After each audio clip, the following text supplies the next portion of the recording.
Hello बच्चों, 12th class. नमस्कार बेटा। आज हम एरिया ऑफ ट्रायंगल पढ़ेंगे। डिटर्मिनेंट के फॉर्म में कैसे हम एरिया ऑफ ट्रायंगल निकालते हैं। आपको पता है किसी त्रिभुज ए बी सी में यदि शीर्ष ए का निर्देशांक x1 y1, बी का निर्देशांक x2 y2 और सी का निर्देशांक x3 y3 है तो area of triangle is equal to half x1 y1 1, x2 y2 1, x3 y3 1 से परिभाषित होगा। त्रिभुज ABC का क्षेत्रफल बराबर half x1 y1 1, x2 y2 1, x3 y3 1। ये 3 क्रॉस 3 का आपका एक डिटर्मिनेंट होगा। नोट, क्योंकि क्षेत्रफल एक धनात्मक राशि होती है इसलिए हमें सदैव सूत्र में सारणिक का निरपेक्ष मान ही लेते हैं। ठीक, यदि क्षेत्रफल दिया हो तो गणना के लिए सारणिक का धनात्मक और ऋणात्मक दोनों मानों का प्रयोग किया जाएगा। यदि सूत्र में क्षेत्रफल का मान दिया हो तो जो सारणिक का मान है वो धनात्मक आए ऋणात्मक आए दोनों लेना है। अभी उदाहरण से आपको क्लियर होगा। तीसरा, 3 संरेख बिंदुओं से बने त्रिभुज का क्षेत्रफल 0 होगा। आपको पता है संरेख बिंदुओं, अगर बिंदु संरेख हैं तो त्रिभुज का क्षेत्रफल क्या होता है? 0 होता है। उदाहरण 18 देखिए। ए का मान दिया है, बी का मान दिया है, उसको जोड़ने वाली रेखा का समीकरण ज्ञात कीजिए और के का मान ज्ञात कीजिए यदि एक बिंदु डी के 0 इस प्रकार है कि त्रिभुज ए बी डी का क्षेत्रफल 3 वर्ग इकाई हो। एक तो हमें ए और बी को जोड़ने वाली रेखा का समीकरण ज्ञात करना है और दूसरा के का मान ज्ञात करना है यदि एक बिंदु डी के 0 ए बी मतलब ए बी डी जो त्रिभुज बन रहा है उसका क्षेत्रफल कितना हो? 3 वर्ग इकाई। माना P X Y A B पर कोई बिंदु है ना। पी जो है ये ए बी पर ही कोई बिंदु है जिसका मान क्या है? एक्स वाई है। तो चूंकि ए बी और पी संरेख होगा, पी ए बी क्या होगा? संरेख होगा। इसका मतलब पी ए बी से जो बना त्रिभुज का क्षेत्रफल है वो क्या होगा? 0 होगा। तो P का निर्देशांक क्या है? एक्स वाई तो 1 और A का क्या है? 1 3 1 और B का क्या है? 0 0 1। ठीक है, अब इसको हम और हाफ तो 0 नहीं यानी ये 0 होगा और 1 के रिस्पेक्ट में अगर हम खोल दें, 1 थर्ड रो थर्ड कॉलम का है तो 1 का चिन्ह क्या होगा? प्लस होगा। 1 के रिस्पेक्ट में अगर खोलें तो 3x minus Y, 3x minus y बराबर 0 यानी y बराबर 3x। ये वो अभीष्ट समीकरण होगा किसका? जो a और b से होकर जाएगा। ठीक, अब देखिए a b और d एक ये त्रिभुज बना तो इस त्रिभुज का क्षेत्रफल क्या होगा? 1 3 1 0 0 1 और k 0 1 और इसका जो क्षेत्रफल क्या होगा? वो दिया है, क्षेत्रफल का मान कितना दिया? 3 वर्ग इकाई। अब यहाँ पर प्लस माइनस दोनों लेना है। जब क्षेत्रफल दिया हो तो उसका मान प्लस माइनस दोनों ही लेना है और क्षेत्रफल निकालना हो, अगर क्षेत्रफल निकालना हो तो जो मान आएगा वो धनात्मक मान ही लेना है। ठीक, अब त्रिभुज ए बी डी हाफ इतना है तो 2 से यहाँ गुणा कर लें क्योंकि 1/2 है ना, तो 2 यहाँ आके गुणा हो जाएगा और इसका मान हम किसके रिस्पेक्ट में खोल देंगे? सेकेंड रो के रिस्पेक्ट में, है ना। तो 1 क्या है?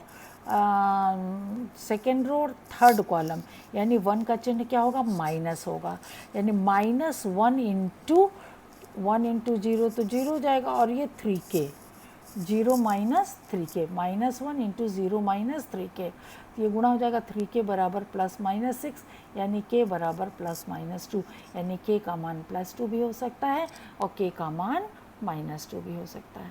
समझ गए? इस नोट का देने का मतलब समझ गए? हाँ, अब आते हैं प्रश्नावली 4.3 पर।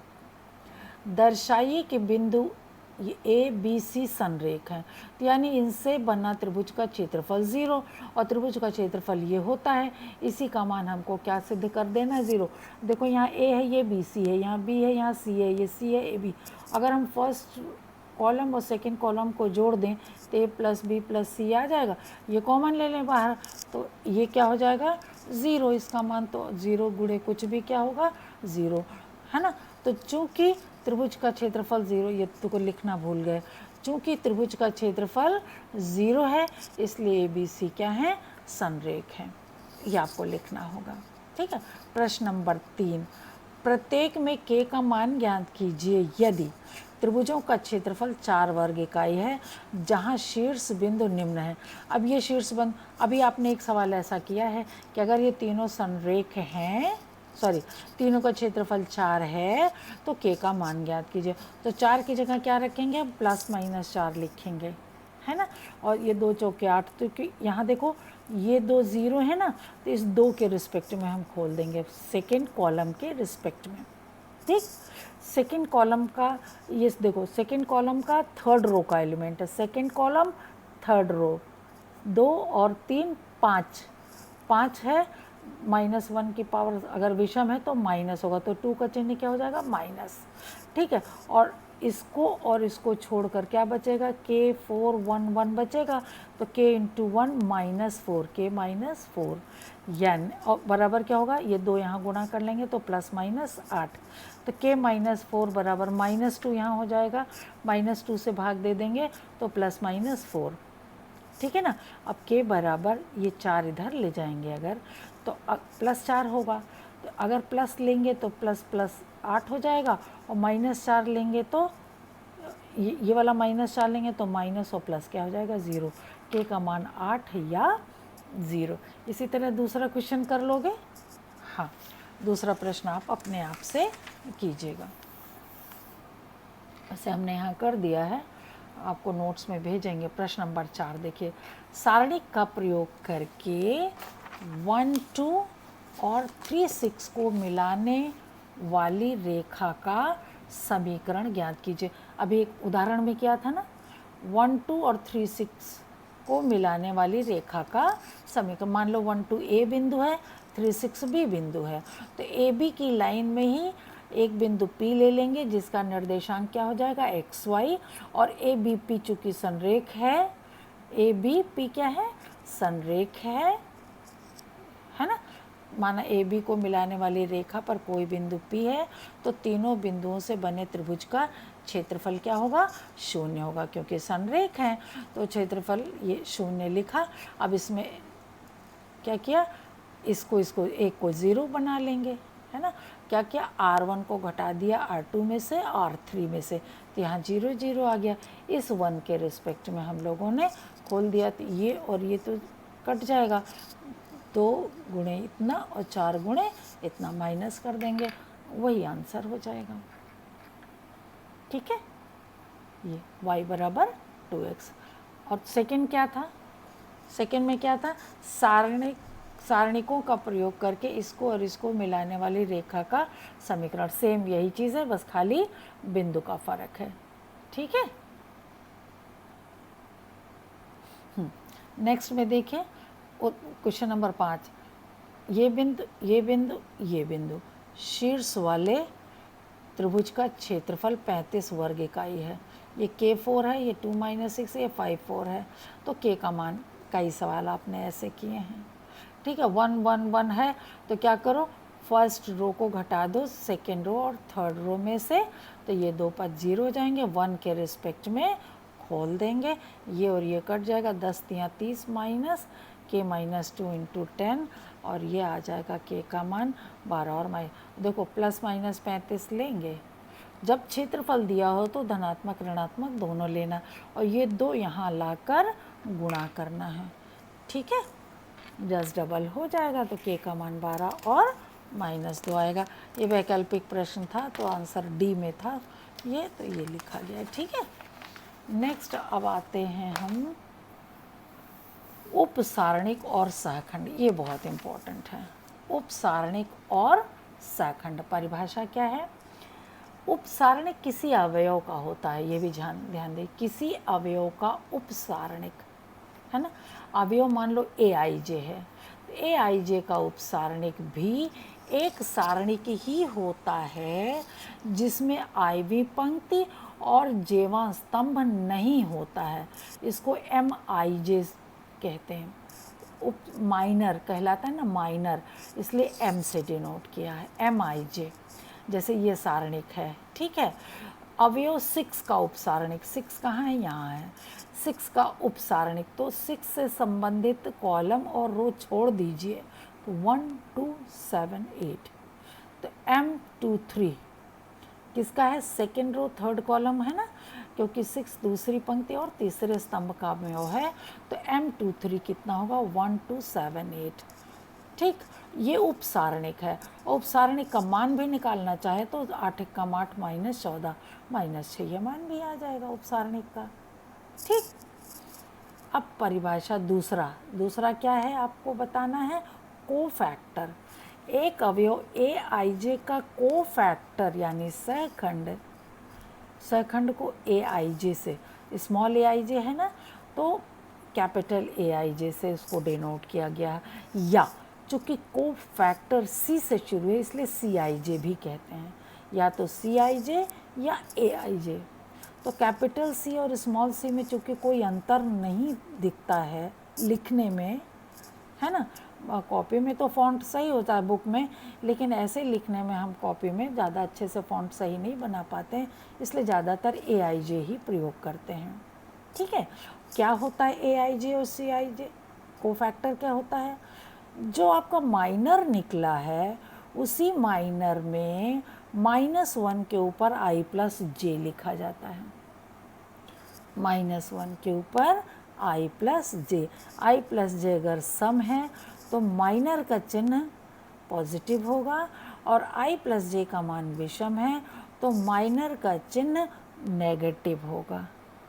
तो उसी माइनर का, जो यहाँ पर माइनर लिख बताया जा रहा, माइनर का ही चिन्ह सहित मान लिखने पर ही वो क्या कहलाता है? कोफैक्टर। समझ रहे ना? उदाहरण 20 देखिए। सारणिक इतने के सभी अवयवों के उपसारणिक और सहखंड बताइए।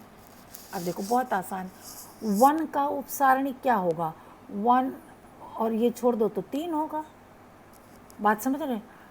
1 का A11 का A11 क्या है? 1 है, और A12 क्या है? -2 है। A21 क्या है? 4 है। A23 क्या है? 3 है। तो A11 का उपसारणिक ये होगा 3, जो फर्स्ट रो फर्स्ट कॉलम में ना हो, यानी 3। M11 क्या होगा? 3। M12 क्या होगा? यहाँ देखिए, M12 A12 का माइनर क्या होगा? इसको और इसको छोड़ दें तो क्या होगा? 4 होगा। ठीक है ना। A21 तो ये है, इसका माइनर क्या होगा? इसको छोड़ दें तो -2 होगा। ठीक है। A22 का सारणिक क्या होगा? उपसारणिक, इसको छोड़ दें तो 1 होगा। एक तो एलिमेंट आएगा। और C11 क्या होगा? -1 के ऊपर 1 + 1 डालेंगे तो 2 प्लस ही होगा, यानी इसका चिन्ह मतलब +3 होगा C11। ठीक, इसी तरह से C12 क्या होगा? 1 और 2 का मान क्या होगा? 3, और 3 विषम है तो ये माइनस हो जाएगा। तो M12 तो 4 है, लेकिन C12 क्या होगा? कोफैक्टर क्या होगा? -4 होगा। इसी तरह से M21 -2 है, लेकिन C21 +2 हो जाएगा, क्योंकि 2 1 3 है ना। समझ रहे हैं कि नहीं? तो इसका मान क्या उतना हो जाएगा? M21 -2 तो माइनस, अरे बाप रे, +2 होगा बेटा। ठीक है। इसी तरह से C22 का मान -1 के पावर 2 होगा। M22 1 है, उसका चिन्ह भी प्लस होगा। ठीक है। नोट देखिए, ये त्रिभुज है, अरे मतलब डेल्टा, डेल्टा मीन्स डिटर्मिनेंट, कोई डिटर्मिनेंट है ये M11 यानी A11 का उपसारणिक ये होगा, उसका मान ऐसे ऐसे मल्टीप्लाई करके निकाल लिया गया है। M21 का सारणिक M21 तो ये और ये छोड़ दिया A12 A13 ये और ये, ठीक। इसी तरह M31 इसका उपसारणिक ये होगा। अब अगर इस सारणिक का मान निकालना है तो हर सारणिक के माइनर गुणा उसका कोफैक्टर का चिन्ह, समझे। इसको A11 C11 भी लिख सकते हैं, क्योंकि चिन्ह के साथ जब हम उपसारणिक को लिखेंगे तो वो कोफैक्टर होगा। माइनर को जब हम चिन्ह के साथ लिखेंगे तो वो कोफैक्टर होगा, यहाँ माइनस होगा बेटा, ठीक है। C11 चूँकि इसको क्या कहेंगे, C11 लिखेंगे, इसलिए क्या हो जाएगा प्लस, है ना। C21 इस पूरे को क्या लिख दिया है C21, ठीक है। इस पूरे को क्या लिख दिया है C31, क्योंकि M31 में जब चिन्ह सहित गुणा होगा तो C31 C21 और C11 चिन्ह के साथ ही लिखा गया है, तभी C21 लिखा है। जब उसका मान लिखेंगे तो वहाँ नेगेटिव या पॉजिटिव जो भी आएगा वो लिखा जाएगा। किसी भी रो या किसी भी कॉलम के रिस्पेक्ट में हम इसको खोल सकते हैं। और एक चीज़ देखिए, जैसे A11 है तो C11 है, A21 है तो C21 है, A31 है तो C31 है। लेकिन अगर A11 के साथ हम C11 की बजाय C12 लिख दें या कोई दूसरा कोफैक्टर लिख दें, तब वो जब गुणा होगा, मतलब कॉलम तो ये रहे, कॉलम तो हमने ये लिया और कोफैक्टर इसका ले लिया, कॉलम ये लिया कोफैक्टर इसका ले लिया, तो उसका अगर ऐसा गुणनफल है तो उसका मान 0 होता है। अभी ऐसा ही क्वेश्चन आएगा जिसमें आपको आंसर देना होगा बिना कैलकुलेशन के ही, ठीक है। अभी प्रश्नावली 4.4, दूसरी पंक्ति अवयवों को के सहखंडों का प्रयोग करके इस डिटर्मिनेंट का मान ज्ञात कीजिए। दूसरी पंक्ति के अवयवों के सहखंडों का मान, दूसरी पंक्ति के अवयव, दूसरी पंक्ति कौन है 2 0 1 है ना, तो 2 गुणे -1 की पावर 2 + 1 क्यों लिखा है, क्योंकि सेकेंड रो फर्स्ट कॉलम का है एलिमेंट, और इसका माइनर क्या होगा, अगर इसको छोड़ दें तो 3823, ठीक है, प्लस 0 तो कुछ भी होगा 0 हो जाएगा, उसका लिखना ही नहीं, प्लस है ना 1 × 1 तो ये है इंटू, अब इसका कोफैक्टर लिखना है तो -1 पावर, ये सेकेंड रो थर्ड कॉलम का है, सेकेंड रो थर्ड कॉलम का एलिमेंट है। अब चाहे 1 को इधर लिखो चाहे इसको इधर लिखो, है ना, और फिर इसका कोफैक्टर क्या होगा, इसको और इसको छोड़ देंगे 5312, चलो माइनर 5312। अब इसको सॉल्व करेंगे, 3 × 9 8 दूनी 16, 9 - 16, और इसका चिन्ह क्या होगा माइनस, और ये 2 -2 इतना, फिर ये भी माइनस होगा, और -1 × -1 तो -1 ही होगा, और 5 दूनी 10 और 3 एकम 3, 10 3 7, ठीक है ना, और 16 में से 9 गए, -7 -2 14 -7 बराबर 7, ये आंसर आएगा। समझ गए, किसी भी रो और किसी भी कॉलम के रिस्पेक्ट में हम इसको खोल सकते हैं। रो के अवयव या कॉलम के अवयव लेंगे और उसका माइनर गुणे कोफैक्टर का चिन्ह, ठीक। तीसरे स्तंभ के सहखंडों का प्रयोग करके इसका मान ज्ञात, तीसरा स्तंभ ये है ना, तो YZ तीसरा स्तंभ है फर्स्ट रो, तो 1 + 3, इसको और इसको निकालेंगे तो 1Y 1Z आएगा, है ना, प्लस ZX लेंगे तो ZX क्या, second row third column, second row third column -1 के ऊपर पावर ZX, और ये कट होगा तो 1X 1Z बचेगा प्लस XY लेंगे थर्ड रो थर्ड कॉलम -1, और उसका माइनर क्या होगा, इसको और इसको निकालेंगे 1X 1Y, ठीक। अब YZ z minus Y Z X. अब इसको सॉल्व कर लेंगे तो ये आया आंसर। तो आप यहाँ दे सकते हो, है ना। लेकिन अगर आपको अच्छे से बीजगणित आती है तो आप पहले इसको गुणा करोगे। वैसे तो आंसर आप यहाँ दे दोगे तो भी काटने वाला एक आध दो नंबर ज़रूर काट लेगा, क्योंकि आपने फाइनली इसको आंसर नहीं दिया। लेकिन ये कहीं आपको पढ़ाया नहीं गया है 9, 10th, 11th, 12th तक में। अभी कोर्स से निकाल दिया गया ये गुणनखंड, लेकिन ये है गुणनखंड। क्या किया, पहले गुणा किया, फिर x के घटती क्रम में लिखा, एक्स स्क्वायर वाले दोनों पद, फिर x वाले दोनों पद, और फिर बिना x वाले दोनों पद लिखे। ठीक है। फिर क्या किया, इन दोनों में से एक्स स्क्वायर कॉमन ले लिया तो z माइनस वाई आया। इन दोनों में से x कॉमन लिया, इन दोनों में से वाई जेड कॉमन लिया। तो आप देखो यहाँ भी वाई जेड, यहाँ भी वाई जेड, यहाँ भी वाई माइनस जेड है। तो वाई माइनस जेड कॉमन लेंगे तो ये माइनस एक्स स्क्वायर, ये और ये आया। फिर बीच वाले दोनों पदों को खोल के एक पद इसके साथ ले लिया, एक पद इसके साथ ले लिया, इसका गुणनखंड किया तो y minus Z, X minus Y और z माइनस एक्स, ये फाइनल आंसर होगा। ठीक है, आज यहीं तक।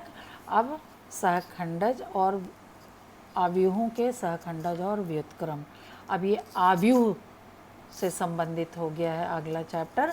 हम इसको फिर नेक्स्ट टर्न पर कराएंगे। ओके बेटा, थैंक यू।